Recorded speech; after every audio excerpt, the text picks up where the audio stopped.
এক রাতে হজরত ইব্রাহিম আলাইহিসসালাম স্বপ্নে দেখলেন আল্লাহ রব্বুল আলামিন তাকে এক নির্দেশ দিচ্ছেন, হে ইব্রাহিম, তুমি কুরবানি করো। পরদিন তিনি বিনা দ্বিধায় আল্লাহর হুকুম পালনে 100 উট কুরবানি করে দিলেন। কিন্তু এরপর আরেক রাত, আবার সেই স্বপ্ন, আবার সেই আহ্বান, ইব্রাহিম, তুমি কুরবানি করো। এইবারও তিনি আল্লাহর হুকুমে 100 উট কুরবানি করলেন। কিন্তু পরের রাতেই আবার স্বপ্নে এক নতুন বার্তা, হে ইব্রাহিম, তুমি তোমার সবচেয়ে প্রিয় জিনিস কুরবানি করো। এবার ইব্রাহিম আলাইহিসসালাম থেমে গেলেন, চুপচাপ ভাবতে লাগলেন, আমার সবচেয়ে প্রিয় জিনিস কি? তিনি ভাবলেন, এই দুনিয়াতে তার কাছে সবচেয়ে প্রিয় জিনিস তো একটাই, তার প্রাণপ্রিয় পুত্র ইসমাইল আলাইহিসসালাম। এ সন্তান তো কত সাধনার পর যখন তার বয়স 86 বছর, তখন তার স্ত্রী হাজরার গর্ভে জন্ম নেয় এক নিষ্পাপ শিশু ইসমাইল। এই সন্তান শুধু তার ভালোবাসার নয়, এই সন্তানই ছিল তার বংশধারার উত্তরসূরি। কিন্তু এখন আল্লাহ স্বয়ং আদেশ করছেন এই প্রিয় সন্তানটিকেই কুরবানি করতে। এক মুহূর্তের জন্য ইব্রাহিম আলাইহিসসালাম পিছুপা হলেন না। তার চোখে আল্লাহর ভালোবাসা সন্তানের ভালোবাসার চেয়ে বড়। তিনি মনে মনে বললেন, হে আল্লাহ, যদি এই তোমার ইচ্ছা হয় তাহলে আমি পিছু হটব না। তোমার সন্তুষ্টির জন্য আমি সব কিছু ত্যাগ করতে রাজি। এভাবেই আল্লাহর বন্ধু মহান নবী হজরত ইব্রাহিম আলাইহিসসালাম তার সবচেয়ে প্রিয় জিনিস, নিজের একমাত্র পুত্র ইসমাইলকে আল্লাহর রাস্তায় কুরবানি করার জন্য দৃঢ় সংকল্প করেন। কিন্তু ইসমাইল তখন তার মা হজরত হাজেরার সঙ্গে থাকতেন মক্কার এক নির্জন উপত্যকায়।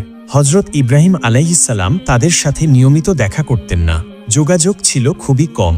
এই দূরত্বই যেন তাকে আরও বিচলিত করল। তিনি ভাবতে লাগলেন, কিভাবে এই আদেশ পালন করবেন, কিভাবে সন্তানের কুরবানির জন্য তাকে রাজি করাবেন। চিন্তায় অস্থির হয়ে ভোরবেলা স্ত্রী হজরত সারার কাছে এসে বসলেন এবং তিনি গভীর গলায় বললেন, গতরাতে এক ভয়ঙ্কর স্বপ্ন দেখেছি।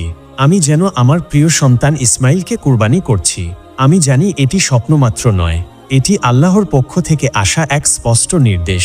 হজরত সারা শান্ত কণ্ঠে বললেন, ইব্রাহিম, যদি এটা আল্লাহর আদেশ হয় তবে তুমি দেরি করো না। তার হুকুম পালনের মাঝে কোনো দ্বিধা নেই। যাও যাও এখনই, আল্লাহ তোমার সঙ্গে থাকুন। এই আশ্বাস পেয়ে হজরত ইব্রাহিম আলাইহিসসালাম অশ্রু সজল চোখে রওনা দিলেন মক্কার উদ্দেশ্যে। সঙ্গে নিলেন একটি ধারালো ছুরি আর কিছু রশি। তার মন তখনও ভারাক্রান্ত। অতঃপর বহু পথ অতিক্রম করে হজরত ইব্রাহিম আলাইহিসসালাম মক্কায় পৌঁছালেন। মক্কা পৌঁছে হাজেরার ছোট্ট ঘরে এসে বসলেন তিনি। কিছুক্ষণ বিশ্রাম নিয়ে হাজেরাকে ডাকলেন। হাজেরা, তিনি ধীরে বললেন, ইসমাইলকে একটু ভালোভাবে সাজিয়ে দাও, সুন্দর কাপড় পরাও, আতর গোলাপ দাও, যেন সে সুন্দর দেখায়। আমি তাকে নিয়ে এক দাওয়াতে যাচ্ছি। আসলে ইব্রাহিম আলাইহিসসালাম স্পষ্টভাবে বিষয়টি বলতে চাননি, যাতে তিনি চিন্তিত না হন। শুধু বললেন, দাওয়াতে যাচ্ছি। কিন্তু এটি কোনো সাধারণ দাওয়াত ছিল না, এটি ছিল আল্লাহর রাস্তায় কুরবানি করার দাওয়াত। হাজেরা একটু অবাক হয়ে জিজ্ঞাসা করলেন, দাওয়াত? এতদিন পর হঠাৎ? কিন্তু তারপরই তার মুখে হাসি ফুটে উঠল। এতদিন পর পিতা পুত্রের মাঝে ঘনিষ্ঠতা ফিরে আসছে দেখে তার মন ভরে উঠল আনন্দে। তিনি ইসমাইলকে খুব যত্ন করে সাজিয়ে দিলেন। ইসমাইল তখন 9 বছরের ফুটফুটে শিশু, চোখে তার চঞ্চলতা, মুখে সারল্য। বাবার হাত ধরে বেরিয়ে পড়ল সে। এদিকে শয়তান চুপ করে বসে নেই। মানুষের রূপ ধরে সে হাজেরার কাছে হাজির হয়ে গেল। হাজেরার কাছে এসে বলল, তুমি জানো তোমার পুত্র কোথায়? হাজেরা একটু হেসে বললেন, সে তার বাবার সঙ্গে দাওয়াতে গেছে। শয়তান তখন বিষাক্ত কণ্ঠে বলল, না না, ওরা কোনো দাওয়াতে যায়নি। তোমার স্বামী ওকে এক নির্জন স্থানে নিয়ে গিয়ে কুরবানি করতে চায়। হাজেরা তখন গভীর দৃষ্টিতে শয়তানের দিকে তাকিয়ে বললেন, তুমি কে? তুমি কোনো মিথ্যার বীজ বপন করতে এসেছ? শয়তান তখন আর ধৈর্য রাখতে না পেরে বলল, আমি যা বলছি তা সত্য। কেননা হজরত ইব্রাহিম আলাইহিসসালাম আল্লাহর থেকে স্বপ্নের মাধ্যমে হুকুম পেয়েছে যে ইসমাইলকে কুরবানি করো, আর তিনি সেই পথেই অগ্রসর হচ্ছেন তোমার সেই বহু সাধনার পুত্রকে কুরবানি করতে। তুমি যাও, এখনই যাও, ইসমাইলকে বাঁচাও। হজরত হাজেরা তখন মাথা তুলে দৃপ্ত কণ্ঠে বললেন, যদি আল্লাহ তাআলা ইসমাইলকে নিজের রাহে কুরবানি হিসেবে কবুল করেন তবে আলহামদুলিল্লাহ, এতে আমার উদ্বিগ্ন হবার কিছু নেই। আমি সন্তুষ্ট। আমি বিশ্বাস করি আমার প্রভুর হুকুমে এটি আমার ইসমাইলের সৌভাগ্য। শয়তান যখন হজরত হাজেরার কাছে নিজের কুপ্রয়াসে ব্যর্থ হল, তখন সে আর এক মুহূর্তও দেরি করল না। এবার সে ছদ্মবেশে ছুটে চলল হজরত ইব্রাহিম আলাইহিসসালাম ও তার ছোট্ট পুত্র ইসমাইল আলাইহিসসালামের দিকে। নির্জন পথে ধীরে ধীরে চলছেন পিতাপুত্র, এক অনন্য কোরবানির পথে। হঠাৎ শয়তান পেছন থেকে ধীরে ধীরে এগিয়ে এসে ইসমাইলের কাঁধে হাত রাখল এবং বলতে লাগল, ইসমাইল, তুমি কোথায় যাচ্ছ বলো তো? ইসমাইল একটু চমকে উঠে পেছনে তাকিয়ে বললেন, আমার পিতার সাথে যাচ্ছি, তিনি আমাকে দাওয়াতে নিয়ে যাচ্ছেন। শয়তান তখন ধূর্ত হেসে বলে, আহারে বোকা ছেলে, তুমি কি জানো কোথায় যাচ্ছ? আসলে এটা কোনো সাধারণ দাওয়াত নয়, এটা তোমার জীবনের শেষ পথ। তোমার পিতা তোমাকে কোরবানি করতে নিয়ে যাচ্ছেন। তিনি স্বপ্ন দেখেছেন যে তোমাকে আল্লাহর নামে জবাই করছেন।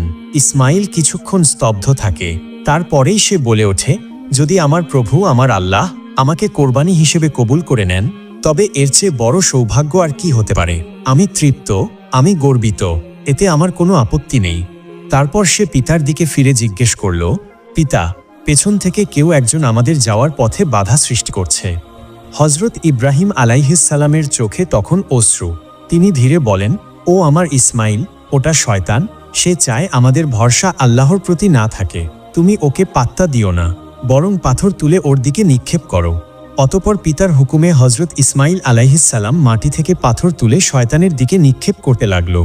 শয়তান আর দাঁড়াতে না পেরে চিৎকার করতে করতে সেখান থেকে পালিয়ে গেল। এই পাথর নিক্ষেপ, যা আজও হজের একটি গুরুত্বপূর্ণ অংশ, সেই ঘটনারই অনুস্মৃতি। পথ চলতে চলতে কিছু দূর গিয়ে হজরত ইব্রাহিম থেমে দাঁড়ালেন।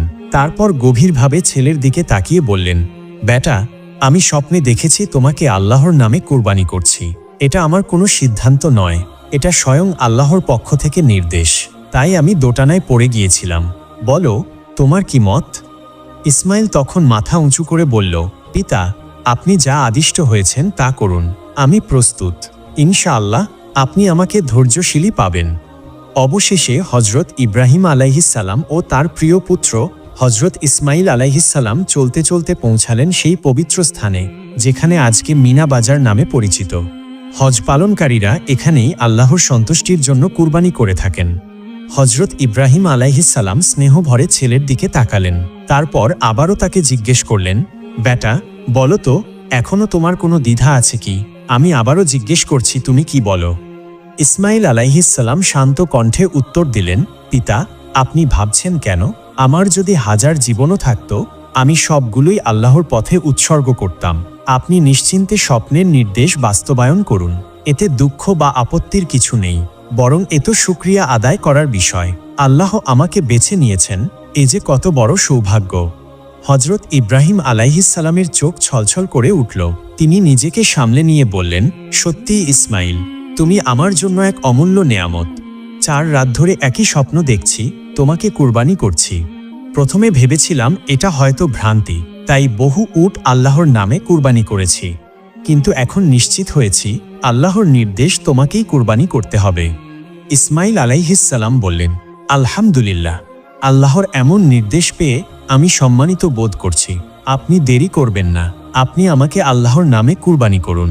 আমি প্রতিশ্রুতি দিচ্ছি, আপনি আমাকে ধৈর্যশীলদের অন্তর্ভুক্তই পাবেন। অতপর হজরত ইব্রাহিম আলাইহিসসালাম যখন পুত্র ইসমাইল আলাইহিসসালামকে কুরবানির জন্য প্রস্তুত করলেন, তখন হঠাৎ থমকে গেলেন। চোখে জল, হাতে কম্পন।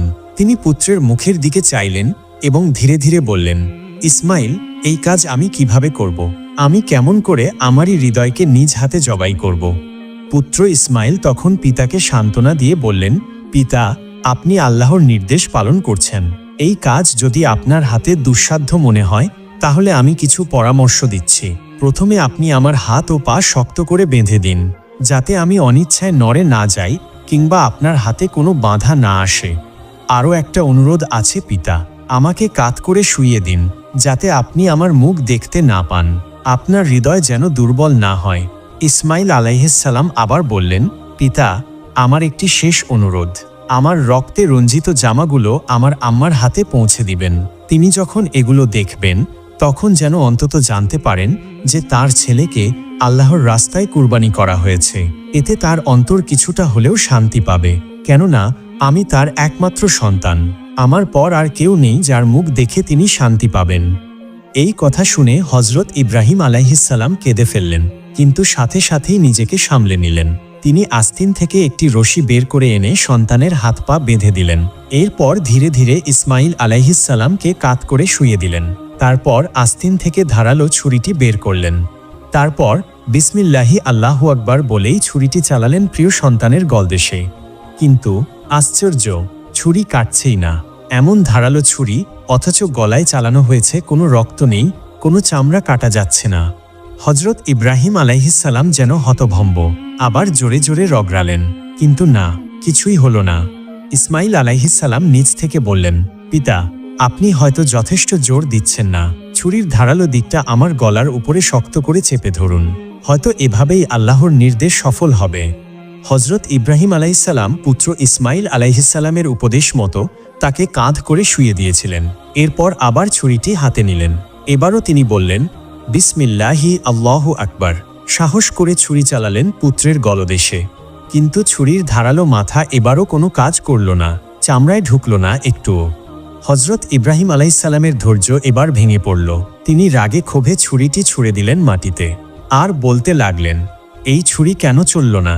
এ তো ধারালো ছুরি, অথচ এতবার চালানো হলো, কিছুই হলো না। ইসমাইল আলাইহিসসালাম এবার ধীরে স্বরের গভীরতায় বললেন, প্রিয় পিতা, আপনি তো জানেন সন্তানের মুখের দিকে তাকিয়ে তাকে নিজ হাতে জবাই করা কত কঠিন।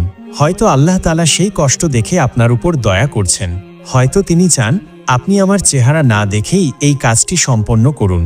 অতএব দয়া করে কাপড় দিয়ে আপনার চোখ দুটি শক্ত করে বেঁধে নিন, এতে আপনার হৃদয় নরম হবে না, আর আপনি আরও সাহস পাবেন আল্লাহর নির্দেশ পালন করতে। হযরত ইব্রাহিম আলাইহিসসালাম নিঃশব্দে মাথা নাড়লেন। তিনি চোখ দুটি একটি কাপড় দিয়ে শক্ত করে বেঁধে ফেললেন। এরপর আবার ইসমাইল আলাইহিসসালামকে কাঁধ করে শুইয়ে দিলেন, যেন মুখ না দেখা যায়। তারপর ছুরিটি হাতে নিলেন শেষবারের মতো। এমনি এক বিভোর মুহূর্তে যখন হযরত ইব্রাহিম আলাইহিসসালাম ছুরি চালাতে উদ্যত, তখনই হযরত জিবরাইল আলাইহিসসালাম আকাশের দিগন্ত ভেদ করে ধ্বনি করতে করতে এগিয়ে আসছিলেন। সঙ্গে তার এক হাতে বেহেশতি এক দুম্বা। এরপর ইব্রাহিম আলাইহিসসালাম কাঁপা কণ্ঠে বললেন, বিসমিল্লাহি আল্লাহু আকবার। ছুরিটি এবার গলার উপর চালানো হলো এবং অবাক করার মতোভাবে এবার ছুরি স্বাভাবিকভাবে চলতে লাগলো। গলার চামড়া কেটে রক্ত কলকল করে বেরিয়ে আসতে লাগলো। কিন্তু সেই রক্ত ইসমাইল আলাইহিসসালামের ছিল না, কারণ মহান আল্লাহ ইসমাইল আলাইহিসসালামের পরিবর্তে জান্নাত থেকে একটি বড় দুম্বা পাঠিয়ে দিয়েছিলেন। পিতা তখনও জানতেন না কি ঘটেছে। হযরত ইব্রাহিম আলাইহিসসালাম কুরবানি সম্পন্ন করার পর ছুরিটিকে আবারও মাটিতে ছুঁড়ে মারলেন। এমন সময় মহান আল্লাহর বাণী ভেসে এলো, হে ইব্রাহিম, তুমি তোমার স্বপ্ন সত্যে পরিণত করেছ। আমি এভাবেই মুত্তাকিদের প্রতিদান দিয়ে থাকি। নিশ্চয়ই এটা ছিল এক স্পষ্ট পরীক্ষা। আল্লাহ আরও বলেন, আর আমি তার বিনিময়ে এক জবাইযোগ্য পশু দান করলাম। আমি পরবর্তীদের জন্য রেখে দিলাম এই স্মৃতিকে, যেন তারা সালাম প্রেরণ করে, ইব্রাহিমের উপর শান্তি বর্ষিত হোক। নিঃসন্দেহে সে ছিল আমার মুমিন নেক বান্দাদের একজন। হযরত ইব্রাহিম আলাইহিসসালাম অবাক হয়ে তাকিয়ে আছেন। তিনি ছুরির কাজ সম্পন্ন হয়েছে ভেবে আলহামদুলিল্লাহ বলে চোখের কাপড় সরালেন। কিন্তু তিনি যা দেখলেন তাতে চোখ বড় বড় হয়ে গেল। তিনি যেন বিশ্বাসই করতে পারছিলেন না। তিনি তাড়াতাড়ি চোখে হাত দিয়ে মুছলেন, চারদিকে তাকালেন, চোখে বাস্তব দৃশ্য পরিষ্কার করে নিলেন। তখন তিনি দেখতে পেলেন সামনে শুয়ে থাকা পশুটি জবে হয়েছে, আর হযরত ইসমাইল আলাইহিসসালাম একটু দূরে দাঁড়িয়ে নির্বাক দৃষ্টিতে পিতার দিকে তাকিয়ে আছেন। নিস্তব্ধতা ভেঙে হযরত ইব্রাহিম আলাইহিসসালাম ধীরে ধীরে ছুটে গেলেন পুত্রের দিকে। কাঁপা কাঁপা হাতে তাকে বুকে জড়িয়ে ধরলেন।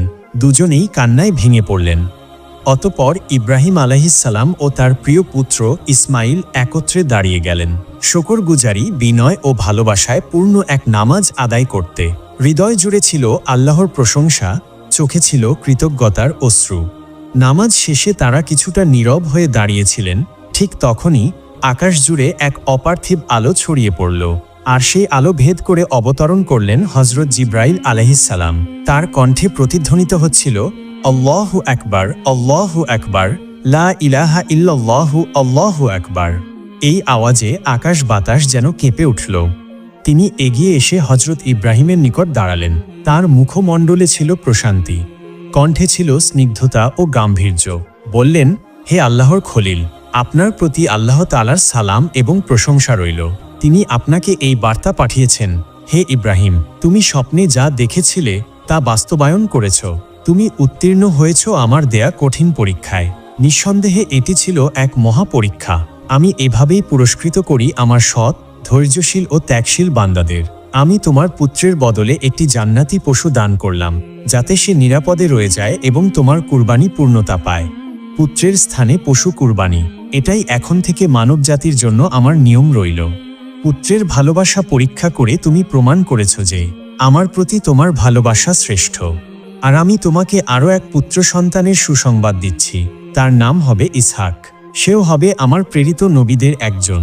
তোমার বংশধরদের মধ্য থেকে আমি অনেক নবী ও নেককার বান্দা প্রেরণ করব। এই সংবাদ শুনে হজরত ইব্রাহিম আলাইহিসসালাম দাঁড়িয়ে পড়লেন, চোখ মেলে আকাশের দিকে তাকিয়ে রইলেন। তার চোখ ভিজে উঠল। তিনি কেঁপে কেঁপে বললেন, আল্লাহু আকবার, আমার রব, তুমিই তো পরম দয়ালু, তুমিই তো পরম হাকিম। তোমার সন্তুষ্টি পেয়েছি, এটাই আমার সবচেয়ে বড় সফলতা। তার বুক ভরে গেল প্রশান্তিতে। তিনি সামনে এগিয়ে গেলেন তার প্রিয় পুত্র ইসমাইলের দিকে। এরপর তারা একত্রে চলতে লাগলেন হজরত হাজেরার নিকট। হজরত ইব্রাহিম সেখানে পৌঁছে বিবি হাজেরাকে সব ঘটনা খুলে বললেন। পরীক্ষা, প্রস্তুতি, ইসমাইলের দৃঢ়তা, আর শেষ মুহূর্তে জান্নাতি পশুর কুরবানি। বিবি হাজেরা চমৎকৃত হয়ে সজল চোখে বললেন, আলহামদুলিল্লাহ, আল্লাহ আমাদের এত বড় পরীক্ষায় উত্তীর্ণ করেছেন, ইসমাইলকে হেফাজত করেছেন। তিনি আল্লাহর দরবারে সিজদায় লুটিয়ে পড়লেন এবং কৃতজ্ঞতার অশ্রু ঝরাতে লাগলেন। এভাবেই পিতার হাতে পুত্র কুরবানির এই চিরস্মরণীয় ও হৃদয় বিদারক ঘটনা পরিপূর্ণতার সাথে শেষ হল। পরিশেষে ভিডিওটি যদি আপনাদের ভালো লেগে থাকে তাহলে অবশ্যই লাইক এবং কমেন্ট করবেন, আর এমন আরও ভিডিও পেতে আমাদের চ্যানেলটি সাবস্ক্রাইব করবেন। আসসালামু আলাইকুম।